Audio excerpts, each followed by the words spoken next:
Então, o tema da nossa mini aula vai ser sobre a densidade do gelo. O que seria essa grandeza que relaciona duas medidas diferentes? A densidade ela mede a relação entre a massa e o volume. É um determinado volume ocupado por uma certa massa. Por exemplo, se a gente pegar um cubo e supor que todas as suas áreas são de 1 centímetro, a gente vai poder calcular o seu volume. Então a gente vai pegar o volume, que é igual a 1 vezes 1. O volume total desse nosso cubo vai ser 1 centímetro cúbico, porque nós estamos nos tratando de volume. Esse 1 centímetro cúbico equivale a 1 ml. Se a gente pegasse uma substância, por exemplo, a água, e enchesse esse cubo com ela, qual seria a massa ocupada por essa água dentro desse volume? A densidade dá a fórmula e as ferramentas para fazer isso. A densidade da água a 25 graus Celsius é 1 grama por centímetro cúbico. Logo, seria 1 igual a massa sobre o volume, que é 1 ml. Então, a massa total presente nesse nosso cubo seria de 1 grama. Essa seria a massa de água correspondente a esse volume. Isso tudo porque a densidade da água a 25 graus Celsius é 1 grama por centímetro cúbico. Agora, se a gente pegar a densidade da água e for causando nela uma mudança, essa mudança seria a temperatura. Dá para ver que a densidade a 25 graus é 1 grama por centímetro cúbico. Agora, a 4 graus é 0,99 gramas por centímetro cúbico. Agora, quando ela está quase perto de se solidificar, a 0 graus mais ou menos, essa densidade cai para 0,97 gramas por centímetro cúbico. Dá para ver que quando vai abaixando a temperatura, à medida que isso vai ocorrendo, a temperatura vai diminuindo, a densidade vai diminuindo. Então, dá para ver que a água ela apresenta os 3 estados: sólido, líquido e gasoso. Primeiro, no sólido, eu vou ter uma estrutura bem mais rígida, porque as moléculas elas não estão livres para se moverem e tem um espaço bem limitado para ocupar.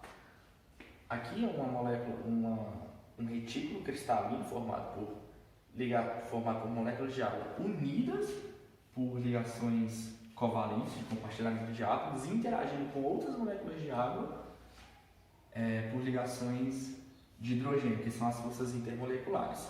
Essas interações elas são bem definidas, porque as moléculas estão ocupando um espaço delimitado e estão presas a essa estrutura. Então significa que uma pedra de gelo, por exemplo, ela vai ser uma estrutura dessa, unida a outra estrutura, que vai formando a nossa estrutura de gelo. Já no estado líquido tem uma liberdade muito maior das moléculas, tanto que as interações elas são bem mais abundantes. E eu não tenho as moléculas presas ou não interagindo com outras moléculas de água. Dá para ver que aqui tem uma interação bem mais forte. Agora, já no estado gasoso, eu vou ter outra diferença, porque as moléculas de água vão estar bem distantes umas das outras. Por mais que exista uma força intermolecular entre elas, é bem fraca e a gente não considera ela como significativa. Agora, por que essa densidade diminui do líquido, do sólido e se altera devido a determinados fatores como a temperatura? Na formação desse retículo cristalino, eu vou ter uma estrutura definida, então significa que as moléculas não vão estar livres. E dá para ver que esse espaço aqui, ele não é ocupado por nenhuma molécula. Esse espaço aqui ele é todo livre.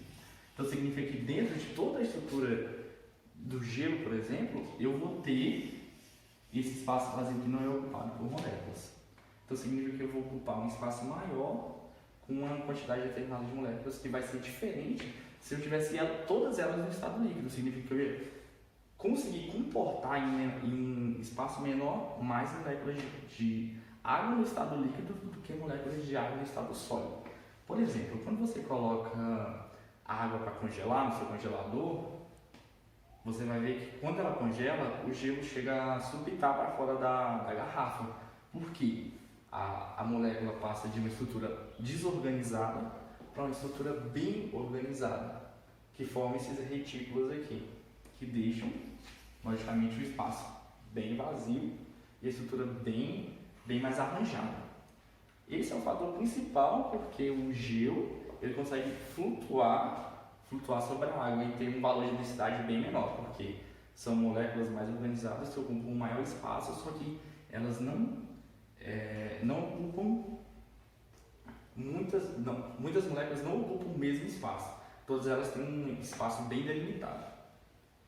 Agora, esse retículo cristalino que a água forma devido às suas interações intermoleculares, ele também dá ao gelo a característica de outro sólido, que é o sólido molecular, se encaixa na descrição de sólido molecular, que ele passa assim uma estrutura rígida, dura, só que porém quebradiça. A quebradiça é uma estrutura dura, só que quebradiça. E também apresenta um baixo ponto de ebulição e um baixo ponto de fusão. Dá para ver que essa estrutura começa a se desfazer ali a 0,4 graus Celsius, que é quando começa a mudar a sua densidade. Ela já vai para o estado líquido.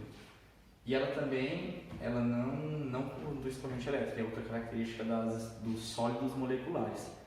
E por fim, a molécula de água sendo uma molécula polar, mesmo ela passando para o estado sólido, ela ainda continua com essa característica de ser uma molécula polar.